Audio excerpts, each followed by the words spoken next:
10 सितंबर को पीपली लाठीचार्ज में घायल हुए 85 वर्षीय नत्था सिंह के घर पहुंचे जजपा पार्टी के वरिष्ठ नेता दिग्विजय सिंह चौटाला। कहा, लाठीचार्ज की होगी जांच, पीड़ित परिवार को दी आर्थिक मदद। पूर्व मुख्यमंत्री भूपेंद्र सिंह हुड्डा पर तंज कसते हुए दिग्विजय सिंह चौटाला ने कहा कि जिहाद क्या होता है। कांग्रेस के नेता अनाप शनाप बयान क्यों दे रहे हैं। जिहाद शब्द जो अपने आप में ही आपत्तिजनक शब्द है। हरियाणा प्रदेश में जिहाद छेड़ के कांग्रेस क्या साबित करना चाहती है। जजपा पार्टी हमेशा किसानों के हितों की बात करती है और किसानों के लिए लड़ाई लड़ती है। 10 सितंबर को हुए लाठीचार्ज में उप मुख्यमंत्री दुष्यंत चौटाला का कोई रोल हो तो जनता उसे साबित जरूर करे। हमने किसानों की पीड़ा समझी है। उन्होंने कहा कि हमारी पार्टी भी एमएसपी का समर्थन करती है और एमएसपी प्रदेश भर के किसानों को हर हाल में मिलेगी। अगर नहीं मिली तो सबसे पहले जनता पार्टी आगे खड़ी होकर उसका विरोध करेगी।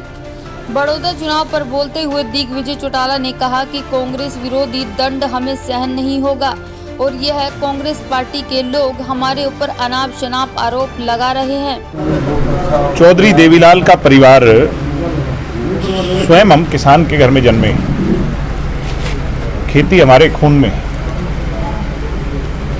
मैं ये तो कतई नहीं कहूँगा कि कोई प्रदर्शन जो हो रहा था वो ठीक था या गलत था, मगर अगर किसी पर भी लाठी चली और विशेष तौर पर किसान पर लाठी चलना, एक बुजुर्ग किसान पर लाठी चलना, वो उस पर नहीं, उनके परिवार पर नहीं, बल्कि चौधरी देवीलाल के परिवार पर लाठी चलने बराबर है।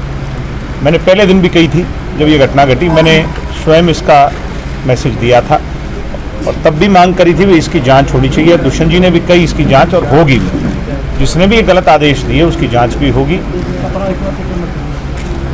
मैं तो इतना ही कहूँगा कि ऐसी घटना हरियाणा में इस राज में दोबारा नहीं हो, ऐसी मैं उम्मीद करता हूँ, क्योंकि चौधरी देवीलाल जी की सोच का राज हमने मिलजुल करके बनाया है और किसान पर किसी तरह का प्रहार नहीं। कहना कि जिहाद छेड़ देंगे, जिहाद शब्द ही अपने आप में बहुत आपत्तिजनक शब्द है और जिसकी बहुत सारी डेफिनेशन है।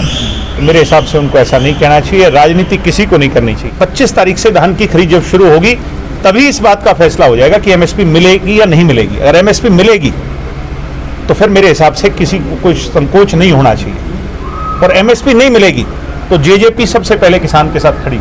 अगर किसी तरह से अध्यादेश गिरता हो या किसान की कोई मांग दूसरी पूरी होती हो तो हम वो सेक्रीफाइस भी करने को तैयार हैं। इनका तो केवल मार्फत मतलब एक ही है कि भूपेंद्र हुड्डा का राज कैसे बन जाए। उन जालिमों के लिए, उन भ्रष्टाचारियों के लिए किसी भी तरह का सेक्रीफाइस दुष्यंत नहीं करेगा, गलत सेक्रीफाइस दुष्यंत नहीं करेगा। हरियाणा के 6700 गांव और हरियाणा की 2.5 करोड़ जनता हमारा परिवार है। अगर वो हमें बैन करेगी तो उनका बैन भी हमें स्वीकार है। अगर वो हमारे कान पकड़ेगी तो वो भी हमें स्वीकार है। वो जो दंड हमें देगी वो हमें स्वीकार है, मगर कांग्रेसियों का दंड हमें सहन नहीं। आपके कैमरों ने जो दिखाया है और आपकी जिम्मेवारी को सत्यता मान करके मैं ये मानता हूं कि लाठीचार्ज हुआ है। अगर आप मान रहे हैं तो हमें भी मानना चाहिए, या फिर आप ही गलत बोल रहे हैं। जांच मेरे हिसाब से जो हुआ वो नहीं होना चाहिए था, बहुत गलत हुआ। जिसने किया उसके खिलाफ जांच होगी।